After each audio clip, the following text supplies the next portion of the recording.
Question number 6 देखना सभी। दे रखा है आपको कि if angle A and angle B are acute angle such that cos A is equal to cos B, then show that angle A is equal to angle B। क्या दे रखा है भैया आपको कि एक ट्राइंगल है, ये ट्राइंगल है हमारा, जिसके अंदर एंगल A और एंगल B एक्यूट एंगल है। किस किस को पता है एक्यूट एंगल क्या होता है भैया? है ना, जो 90 डिग्री से कम के एंगल होते हैं वो क्या रहेंगे आपके एक्यूट एंगल। तो भैया क्वेश्चन में बोला है कि ए और बी दोनों के दोनों क्या है, एक्यूट एंगल है। तो अगर दोनों एक्यूट एंगल है तो आप ये वाले एंगल को तो ए और बी मान नहीं सकते, नहीं मान सकते हो ना, क्योंकि क्वेश्चन में क्लियर बोला है कि भैया एंगल ए और एंगल बी दोनों क्या है, एक्यूट एंगल। तो एंगल ए भी एक्यूट एंगल और एंगल बी भी एक्यूट एंगल। अगर दोनों एक्यूट एंगल है तो सी 90 डिग्री रहेगा। सी कितना रहेगा भैया, 90 डिग्री। ये सबको समझ में आया यहां तक, किसी को कोई समस्या? और अपने को गिवन में दे रखा है cos A is equal to cos B। ये दे रखा अपने को cos A is equal to cos B। हमको क्या करना है भैया, शो करना है, प्रूव करना है angle A is equal to angle B। ये समझ में आया भैया सबको? एंगल, ये अपने को एंगल A और एंगल B को दोनों को इक्वल करना है, प्रूव करना। मतलब भैया ये A एंगल और ये एंगल, ये दोनों कितने कितने डिग्री के रहेंगे, 45-45 डिग्री के।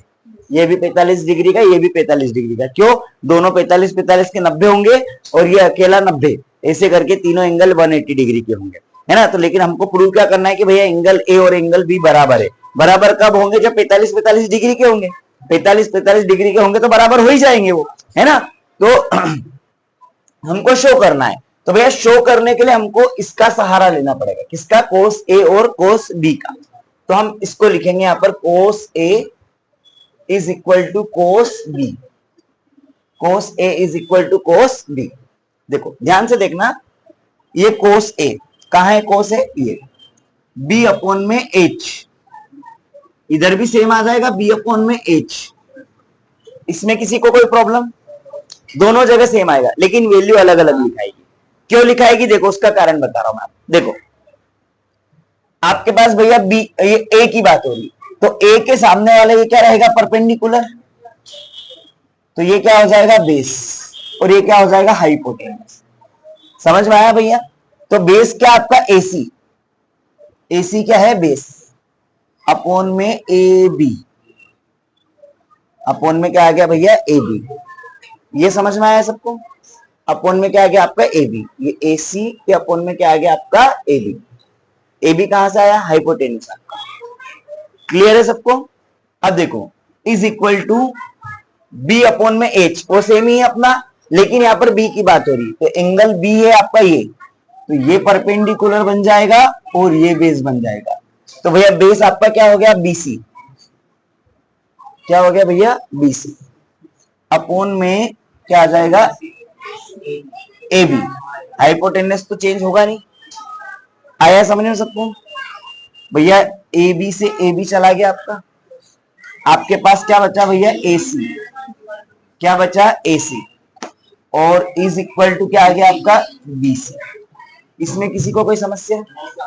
देखो एक रूल होता है हमारा, कौन सा रूल होता है कि जो भी हमारी साइड होती है, अब ये एसी क्या है भैया, साइड है आपकी, है ना। एसी क्या है आपकी, साइड है ना। और बीसी क्या है, ये भी साइड है। तो देखो ये वाली साइड, एसी के साइड, इसके सामने क्या है भैया, बी।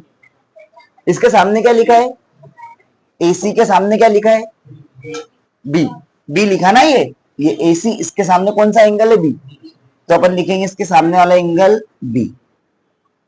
फिर दूसरी साइड क्या आपकी, बीसी, इसके सामने कौन सा एंगल, ए। तो angle A, angle A is equal to angle B. ये आपका आंसर।